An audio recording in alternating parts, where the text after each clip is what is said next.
Good day everyone! So last time we have already discussed about human flourishing and the different definition of happiness based on two views, the eudaimonia view and the hedonistic view. In eudaimonia view, we explain that happiness is based on being a better version of yourself, while in hedonistic view, we explain that happiness is the absence of pain. So for today's lesson, we are going to tackle about the good life. So, ibig sabihin po, meron pong connection yung ating topic na human flourishing sa today's topic natin. Kasi last time, dinefine natin ano po ba yung meaning. Paano meaning ng happiness? Ano po ba yung definition natin? Paano po ba makukuha yung happiness? So, sa topic natin ngayon, itatry naman po natin kung paano i-apply yung happiness na natutunan natin or nararamdaman natin. And that is on how are we going to have a good life or magandang buhay. So, since it has the connection with our previous topic, ang idea pa rin po ni Aristotle and ni Nicomachean ng ating pagbabatayan para magkaroon ng the good life. Okay? So, for further information about Aristotle is an ancient Greek philosopher known for his natural philosophy, logic, and political theory.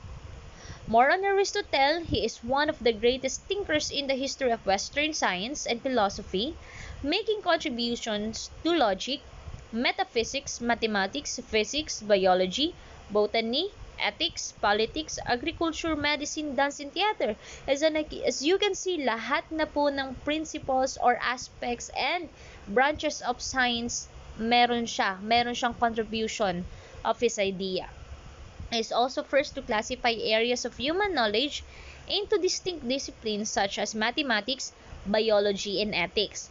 He is also founder of the Lyceum, the first scientific institute based in Athens, Greece, and he is one of the strongest advocates of a liberal arts education which stresses the education of the whole person, including one's moral character rather than merely learning a set of skills. Okay? So, in Nicomachean Ethics 2.2, all human activities aim at some good. Every art and human inquiry, and similarly, every action and pursuit is thought to aim at some good. And for this reason, the good has been rightly declared as that at which all things aim. So, based on Nicomachean, lahat ng action, lahat ng activity ni human is aiming for the goodness, di ba? Kaya tayo gumagawa ng isang bagay dahil we are expecting for a positive outcomes. So, for example, kaya tayo nag-aaral lahat ng mabuti is to have a good grades, to impress everyone, to impress your parents, to impress your friends, impress your relatives. So, lagi tayong gumagawa ng isang bagay for the positive outcome. And also, lahat ng arts and the art or the human questioning is always aiming for the good. The reason why we are asking because gusto nating malaman kung ano yung katotohanan, di ba? So, even the arts. So, kung makikita nyo po yung ating mga nasa paligid and the paintings, sculpture, different forms of arts, diba laging positive ang ating definition dito. Positive yung ating perspective. So, meaning, to have a good life, we should always aim for the goodness of everything, everyone. Okay? And also, what is meant by good life? Ano nga po ba yung ibig sabihin ng magandang buhay? Meaning, it is living in comfort and luxury with few problems or worries. Napakadali, di ba po? Napakasimple ng definition. Nabubuhay ka na you are comfortable with your life, kakaunti ang problema, kakaunti ang worries, kakaunti anxiety, wala kang isipin. Okay? And it is also characterized by happiness from living and doing well content. So, meaning to say, napakadali lang po ng definition of good life. Kung wala kang problema, kung wala kang isipin, nabubuhay ka sa gusto mong naaayon sa kung anong gusto mong buhay, you are living with a good life.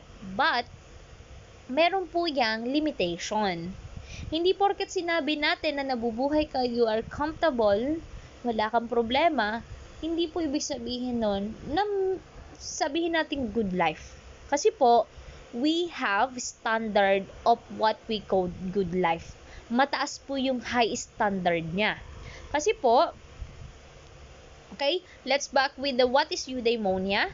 So came from Greek word eu meaning good and daimon meaning spirit, wherein we are aiming to be a better version of ourselves. We are doing things para maging mabuting tao tayo. Repairs to the good life marked by happiness and excellence. And flourishing with filled with meaningful endeavors that empower the human person to the best version of himself or herself. And that is eudaimonia.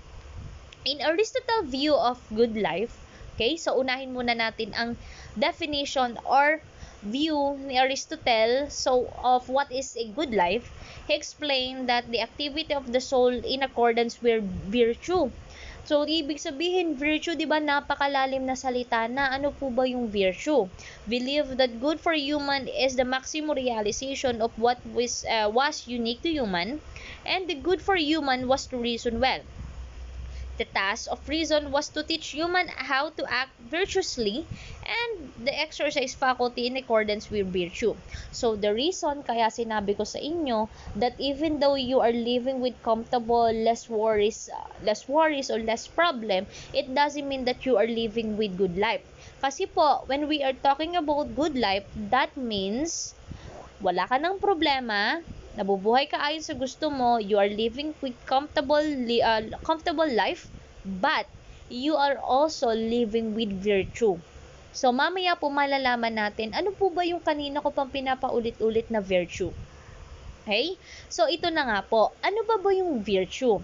Behavior showing high moral standard, paragons of virtue. And what are those synonyms? So, kung ano po yung mga babanggitin kong word, yung po yung has a connection or the definition of what we call virtue.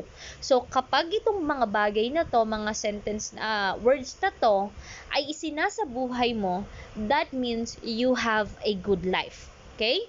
Synonyms is goodness, virtuousness, righteousness, morality, ethicalness, uprightness, upstandingness, integrity, dignity, rectitude, honesty, honorability, honor, incorruptibility, probity, propriety, decency, respectability, nobility of soul, spirit, nobleness, worthiness, worth, good, trustworthiness, meritoriousness, irreproachableness, blamelessness, purity, pureness, lack of corruption, merit, principle, high principle ethics, or the simple virtue and integrity of peace and life. If you're going to look at those words, napakalalalim, napakaganda, more on lahat sila positive. So meaning, if you wanted to have a good life, you should live with a high moral standard or what we call virtues. Okay?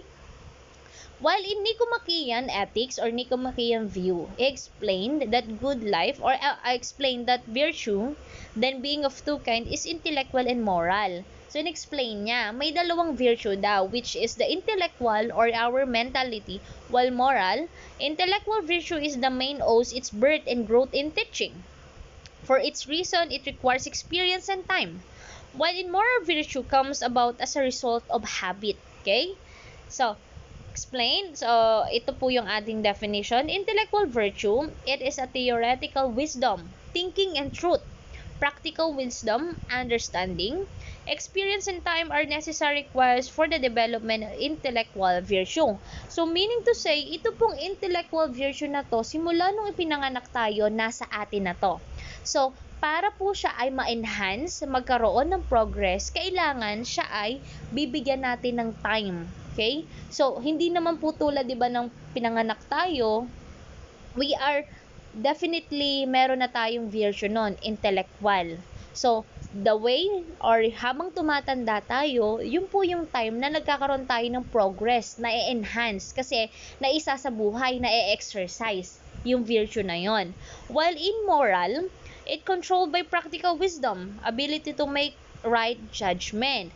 So, yung moral virtue po ito, more on judgment tayo. Before you judge, make sure na tama ang sasabihin mo.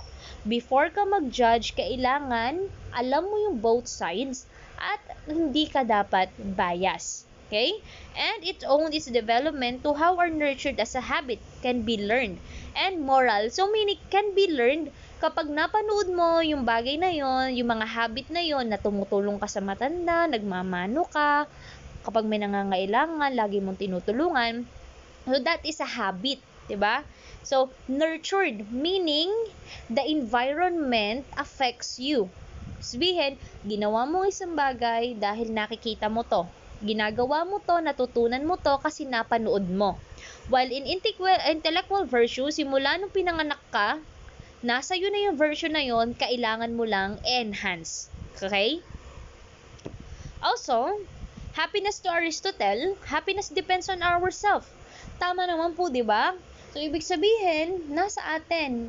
Kaya nung last time na sinabi ko sa inyo, ano po ba yung definition yun ng happiness? It is a destination or a journey.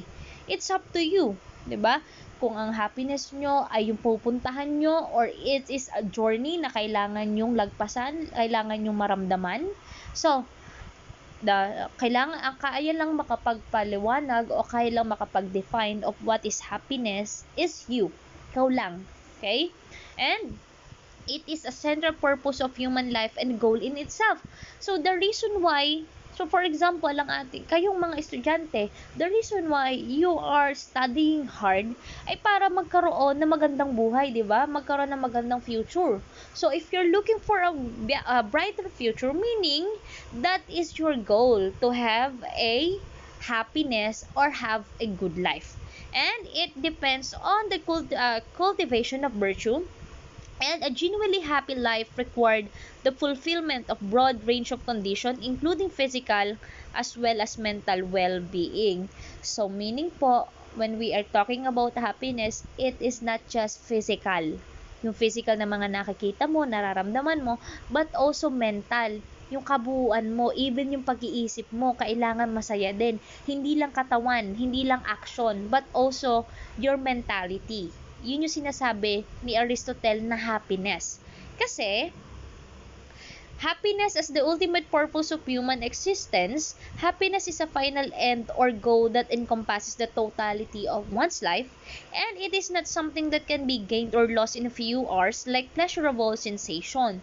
So, meaning to say, kapag yung happiness mo na nararamdaman ngayon ay biglang nawala in a minute, in a second, in a hours, that means that is not fully happiness. That is just a desire or pleasure na naramdaman mo kaya siya mabilis na nawala. Pero, sinasabi ni Aristotle that happiness is yung pang lifelong na. Okay? Also, it is more like the ultimate value of your life as live up to this moment, measuring how well you have lived up to your full potential as human being. So, meaning to say, kailangan ibigay mo yung very best mo para magkaroon ng happiness, para magkaroon ng better life and good life. Okay? And, so let's have a connection with science and technology about good life. Okay? Science and technology is also the movement towards good life. Kasi nga po, 'di ba? Science and technology give you the idea, give you the technology, give the things that makes you comfortable. Okay? Kaya nga towards good life. Binibigay niya sa iyo kung ano yung gusto mo, physically man or socially or mentally, binibigay ni science and technology. Kasi wala nang bagay ang hindi kayang ibigay ni science and technology, 'di ba? And also, science and technology are one of the highest expression of human faculties. Science and technology allow us to thrive and flourish if we desire it. So, kung gusto mo maging better person, nandyan si science and technology to give you idea, to give you the material, to give you the things that you wanted. Okay? And also, science and technology may corrupt a person. Kasi nga, sa science and technology, binibigay sa iyo lahat ng gusto mo, pwede kang malunod doon, ma-overflow ka na lang. Okay? Kasi nga, for example, yung mga bata, 'di ba? Since nagiging materialistic sila, may bago silang damit, nagiging masaya sila pag may mga bagong gamit, may bagong tablet, may bagong laptop. So, anong nangyayari? Nako-corrupt sila of what is the true meaning of happiness. So, ibig sabihin, yung reason or yung consequences, masyado silang na-over sa technology. Tapos, pag tinanggal mo sa kanila yung mga technologies nila, yung mga cellphones nila, yung something na nakakapagpasaya sa kanila, nag-iiba yung expression nila, nag-iiba yung emotion nila, nagiging negative thinker sila. Kaya yun na sinasabing science and technology may corrupt a person. Okay? Masyadong nadadala sa kung anong kayang ibigay ni science and technology.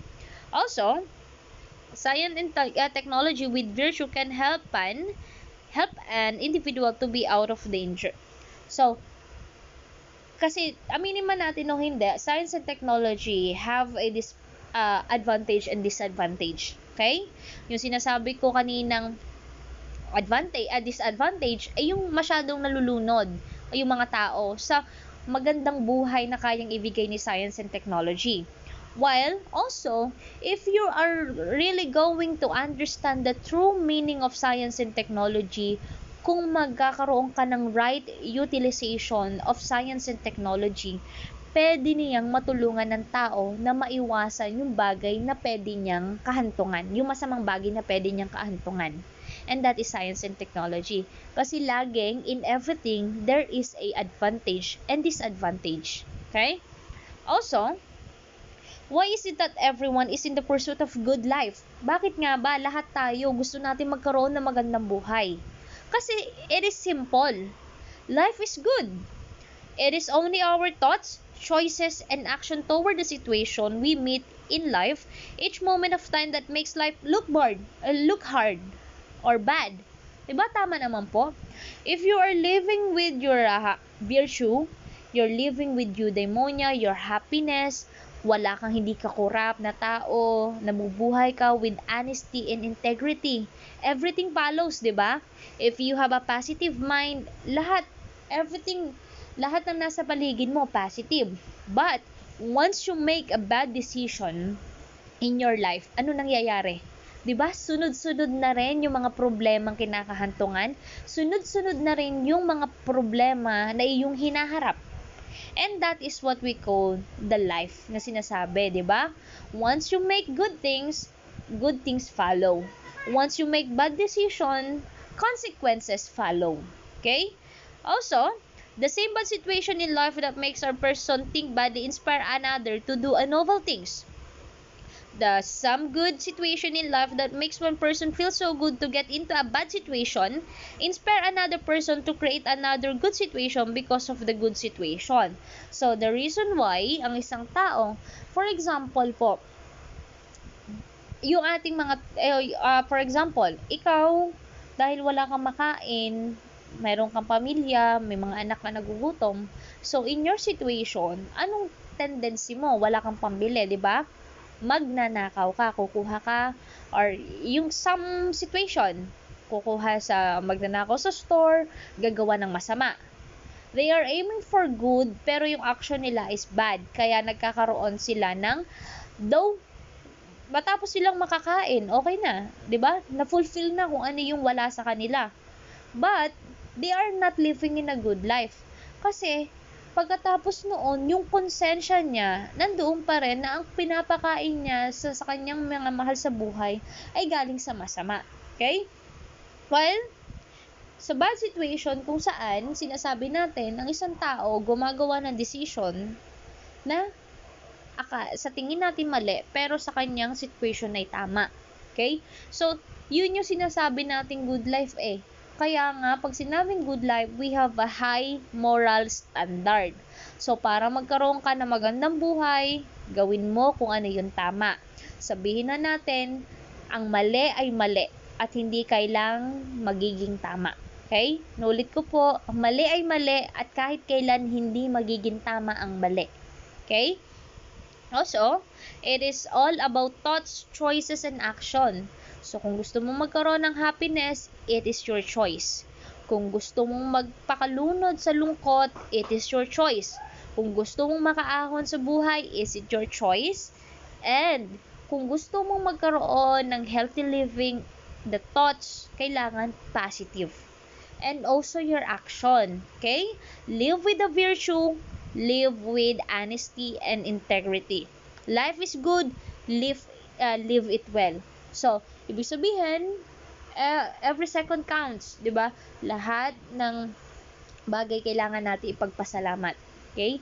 Yun lang naman yung definition natin na sa dito sa topic natin ito eh.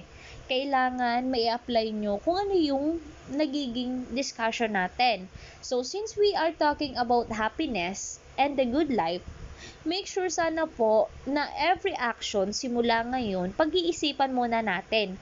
Bago mo gawin to, tingin mo muna magkakaroon ba ako na magandang buhay after kong gawin tong isang bagay na to? Kung ako po'y mag-aaral ng mabuti dito, I know lahat sa inyo magkakaroon ng magandang buhay. Kasi nga, you are living with the good life, high morals of virtue. Okay? And one must find the truth about what the good is before one can even try to locate that which is good. Okay? And if you want good things to happen in your life, you have to believe good things are possible for yourself. So, kaya nga po sinabi ko, positive thoughts comes with positive life. Quit allowing negative and cynical thinking to get in the way of the good life you deserve. So, sana po, I know we are in a pandemic, in a crisis, so kahit po nahihirapan, think of a positive. Kailangan wag susuko. Okay? Pag may kailangan po, may problema, mag-chat lang kay ma'am. Wala pong bayad yon. So, never quit. Lagi nyong iisipin sa buhay nyo na kaya ako nagtitiis ngayon, kaya ako nagsasacrifice ngayon is to have a good life. Okay? And that ends our class. So, I hope you learned something today, and that's all. Goodbye, class.